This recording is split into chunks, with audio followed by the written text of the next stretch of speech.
Salvete discipuli, hodie spectatis lecturam duodēvigesimam. First in second conjugations, present system, passive voice, ablative of agent.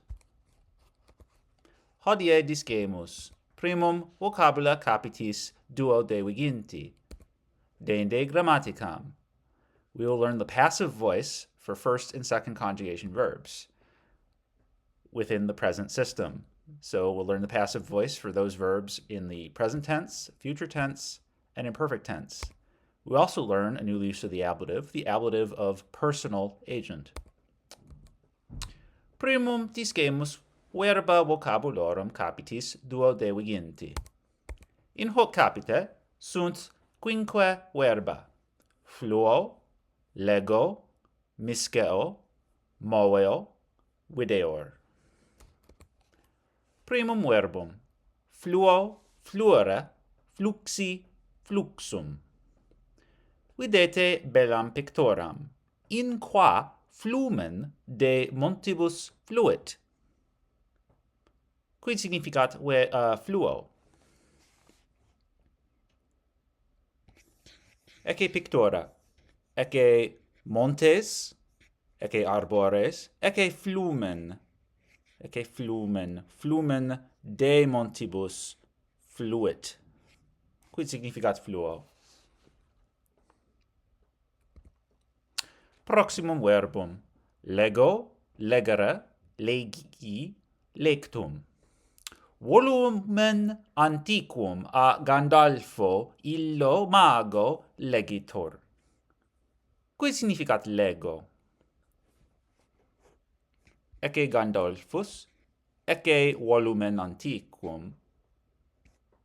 Gandalfus volumen antiquum legit, vel volumum antiquum a Gandalfo legitor. Quid significat lego? Proximum verbum: misceo, miscere, miscui, mixtum. In Republica Romana et monarchia et oligarchia et democratia, quae a consulibus senatu populo representabantur, miscebantur. Quid significat misceo?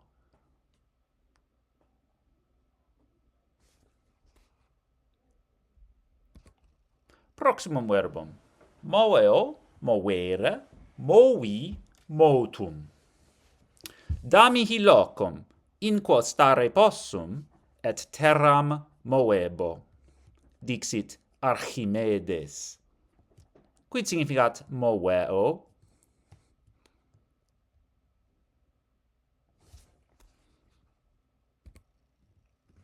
Ultimum verbum: videor, videri, visus sum. Umbrae in muro videntor verae, eis qui in spelunco platonico catenantor. Quid significat videor?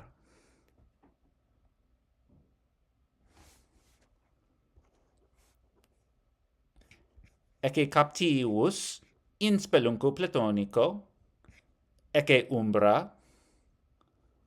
Umbra avis non est vera, sed umbrae in muro videntor verae, eis qui in spelunco platonico catenantor.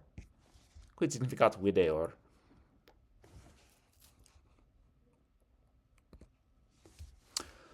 Nunc discemus nomina vocabulorum capitis duodēviginti.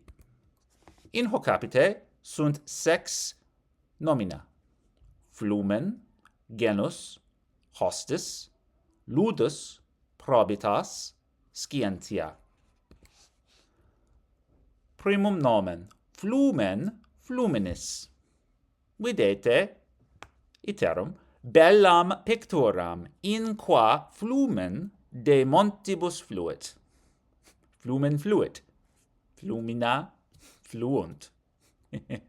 Quid significat flumen?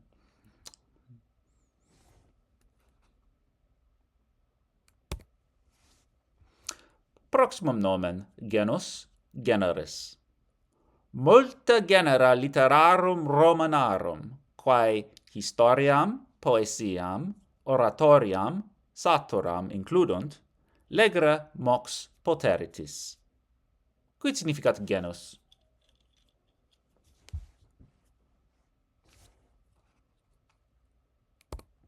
Proximum nomen, hostis, hostis. Hannibal erat hostis potens Romanorum, qui in secundo bello Punico pugnavit. Quid significat hostis?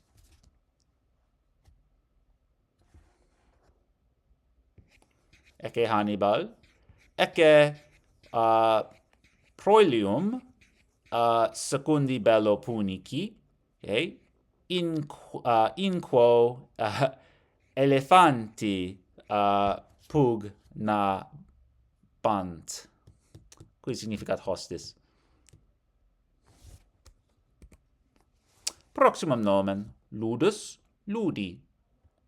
In ludis Romanis et gladiatores et cursus equestres et venationes animalium exhibebantur. Quid significat ludus?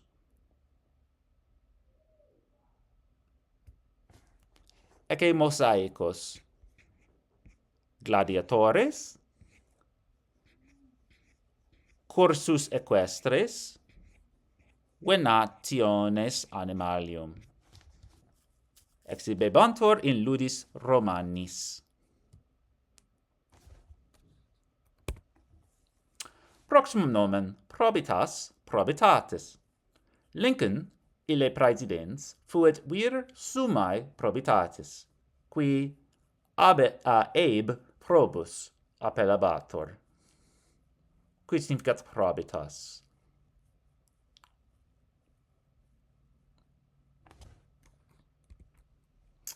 Ultimum nomen, scientia, scientiae.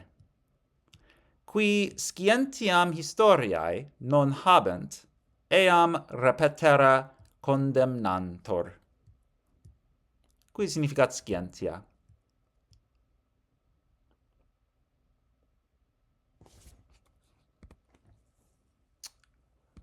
Okay, so for this chapter, we are learning a pretty major new thing for our in terms of grammar, and that is the passive voice. You'll recall that a verb in Latin, okay, can have person and number. It can have tense. It can have mood, right? So, I go to the store, right? I go is present, is first person singular, present, and it is active in voice, and it's indicative in mood, okay? So the passive voice is the other voice in Latin. So every verb we've worked with so far has been conjugated in the active voice. Now we're going to learn how to conjugate verbs in the passive voice, okay? So what does that mean? Well, let's review what the active voice actually means. So when a verb is conjugated in the active voice, it means its subject is performing the action. Okay, it is acting, hence the active voice. It is performing the action of the verb. It's doing the verb. Often, if it's a transitive verb, the subject of the active voice will be acting upon a direct object, right? I eat an apple, right? I'm performing actively an action upon a direct object, namely the apple. In the passive voice, the subject is not actually performing the action. The subject's receiving it, okay? Hence passive. If you're being passive, things are being done to you rather than you doing things to other things, right? So in the passive voice, the subject is still the subject, but it is now receiving. It's taking it, right, rather than dishing it out, okay? The action of the verb. That action may be who the person or thing or whatever that is doing that action to the subject, right, may be expressed by another noun that we call the agent. So let's look at some examples here, okay? First is a sentence in the active voice. Cleopatra loves Antony. If I were to turn that into the passive voice, I would say Antony is loved by Cleopatra. Okay? So notice in the first example, Cleopatra is the subject of the active voice verb. Cleopatra loves Antony. She is performing the action of loving upon a direct object, namely Antony. Okay? In the passive voice, I am saying Antony is loved by Cleopatra. Now, these two English sentences mean the same thing. It's just one's in the active voice, one's in the passive voice. So in the second sentence, Antony is now the subject of the sentence. Okay, he is the subject of the sentence, and the verb is in the passive voice, which means he is receiving the action of loving. And by Cleopatra, Cleopatra is the agent, some other noun that is performing the action other than the subject because it's passive. Okay? Now let's look at their equivalents in Latin. In the active voice, Cleopatra loves Antony will be Cleopatra Antonium amat. Okay, so Cleopatra is nominative, the subject. Antonium is accusative as the direct object, and amat is our verb in the present third singular active. Okay, so she is doing the verb on somebody else. Okay, now let's look at the passive voice. Antonius a Cleopatra amator. Okay. So now Antony, Antonius, Antonii, right, is now the subject in the nominative, okay? And amator is the verb that goes with that subject, except now it is a passive voice verb, hence that new funny-looking ending, amator, okay, meaning he is loved or is being loved. And to express who is loving him now, I use what's called an ablative of agent, where I use a or ab plus a noun of a person in the ablative to show who is the agent actually doing the action of the verb that the passive subject is now receiving. Okay? So now let's learn about the passive endings. So first off, let's learn the present passive. We'll learn the present, future, and imperfect passive because those are all part of the present system, okay? And you'll find that once you learn the passive endings, then forming all of this is pretty straightforward. So again, a noun that is put into the present passive will be translated as I am xed or I am being xed. I am being verbed, right? I am being, evaluated, whatever. Okay, so in the present system, the passive voice has its own personal endings. And just like with the personal endings of the active voice, it's just a matter of stem plus connecting vowel plus personal endings, the same connecting vowels. Okay, so let's use a new vocab word, moeo, moeda, movi, motum, as our example, right, to move. So let's look on the left here at something that should by now be quite familiar. And this is conjugating moeo in the present active indicative. Okay, moeo, moes, moet, moemus, moetis, moend. Okay, so again, MOV is our stem, and that E is our stem vowel, our connecting vowel for the second conjugation. Okay, and now we have our personal endings for the present tense. OST, mus, tis, und. Okay, you're very familiar with these by now. All right, let's look over on the right now at the present passive. Okay, so we're going from I move, I am moving, to I am moved, or I am being moved. Okay, so essentially you have the same thing going on. Stem plus connecting vowel plus personal ending, except now we have new personal endings for the passive voice. So those are or, ris, tor, mur, mini, ntor. Okay? So essentially, to make a present verb passive, you put, for the first singular, you put an R on the end. So I am moved, moeor. Okay? Moveris, you are moved, you are being moved. Moetor, okay? He, she, it is being moved.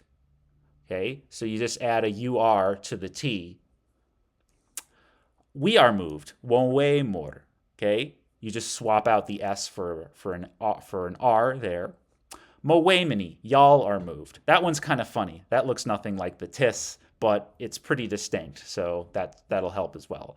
And then mowentor, okay? That's the NT, but you're adding a UR, just as you did to the third singular, okay? So the personal endings for the passive, yes, they're new, but a lot of them are still consist of some familiar elements from the active voice personal endings. So hopefully that helps. So that's the present. What about the future? How do I say I will be verbed? Okay, or I shall be verbed, I am going to be verbed. Well, it's the same way you form the future in the first and second conjugation for the active voice. It's stem plus connecting vowel plus that infix be for the most part, plus the personal endings. Okay? And note the spelling change of the second singular, which we'll get to. You'll use the same verb to move. Okay? So let's review the future active for the second conjugation. And this applies to the first conjugation as well. It's just your connecting vowel is going to be an A instead of an E, right? So mowebo, mowebis, mowebit, mowebimus, mowebitis, mowebunt.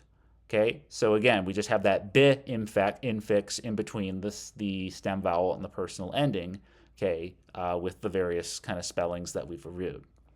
Okay, let's look on the right now at the future passive. How do I say I will be moved, you will be moved, he, she, it will be moved, etc.? Well, you use the bit infix again for the most part. The only difference is look at that second singular, moweberis. Okay, so instead of a bi, it's a be. Okay, don't ask me why they spelled it that way, but that's how you do it. Otherwise, it's as you do in the future active. It's just with the new personal ending. So mowebor, I will be moved. Moweberis, you will be moved. Okay, mowebetor, he, she, it will be moved, etc., etc. Okay. And the easiest part at this point is the imperfect. Okay, I was being verbed. I used to be verbed. I kept being verbed, etc. Okay, you form it the same way you do the imperfect for the active. Stem, connecting vowel, the infix ba, plus the personal endings. Okay, so just to review the imperfect active, moe bam, moe bas, moe bat, moe bamus, moe batis, moe bant. Okay, ba. Just that ba infix in between the connecting vowel and the personal ending. Okay, so I was moving, you were moving, etc. Look at the imperfect passive. Again, it's just, you just put that ba infix in between the connecting vowel and the personal ending, but now it's the passive personal endings instead of the active. So moe bar, I was being moved. Moe baris, you were being moved. Moe bator, he, she, it was being moved. Moe bamor, we were being moved. Moe bamini, y'all were being moved. Moe bantor, they were being moved. Okay? So so basically it's a matter of learning those new personal endings and sticking them in where you would put the personal endings for the active if you want to make it passive. Okay? Hopefully that's pretty straightforward. By the way, infinitives can be passive because the infinitives we learned so far are actually all active infinitives, okay, which mean to do the thing, to verb. Okay? So amara and moera, to love and to move, right, are technically the present active infinitive of amo, amara, etc., and moeo, moera. Okay, you can have passive infinitives. Infinitives can have voice, different voices. So you can say to be loved or to be moved. Okay, amari, to be loved. Moeri, to be moved. And notice the only difference is you swapped that short E at the end and put in a long I. That's it. Okay, so forming passive infinitives is, for the most part, pretty straightforward, at least for this first and second conjugation, which is the only thing we're worrying about for this chapter. But you're going to worry about the future anyway, aren't you? Okay, last thing we're going to learn. Another use of the ablative, and a use of the ablative that is quite important and necessary and good to know when you learn the passive voice, and that is called the ablative of agent, often called the ablative of personal agent, which gives you an idea of how to spot it. Okay, Just like with the ablative of accompaniment, it's involved with people. Okay, so look for people in the ablative. Okay, so the ablative of personal agent is often used when you have a passive verb in play. Okay, and it's a prepositional phrase with the preposition a or ab, right, depending on whether it precedes a consonant or vowel, right? And it's a prepositional phrase that tells you who's doing the verb when the verb is passive. Because when you have a subject with a passive verb, you don't know who's doing the action that the subject's receiving. So the ablative personal agent is good for that information. Okay. The ablative agent should be distinguished from the ablative of means. Okay. The ablative agent will always have that preposition a or ab, whereas the ablative of means has no preposition. Okay, that's one difference. Okay, the other difference is it's a difference between a personal agent, a person doing the thing, and an instrument, right? An object or a thing, right? That is the thing by which an action is performed. So let's look at the ablative agent, the new thing. Templum ab hostibus deletur. Okay, the temple is being destroyed by the enemies. Okay, so templum is nominative. Deletur is the passive verb, the verb in the passive voice, right? The third singular passive. Templum deletur, the temple is being destroyed. Okay, who's destroying the temple? Okay, let's throw in an ablative of agent. Ab hostibus, okay, by the enemies. Okay, so hostibus there, hostis is a person noun. So so they are the agent, the personal agent, okay, being shown here. Note the difference between that and the ablative of means here. Templum tremore deletur. Okay, the temple is destroyed by an earthquake, tremor, right? Notice that tremore there, yeah, it's in the ablative, tremor, tremoris, right? But there's no preposition.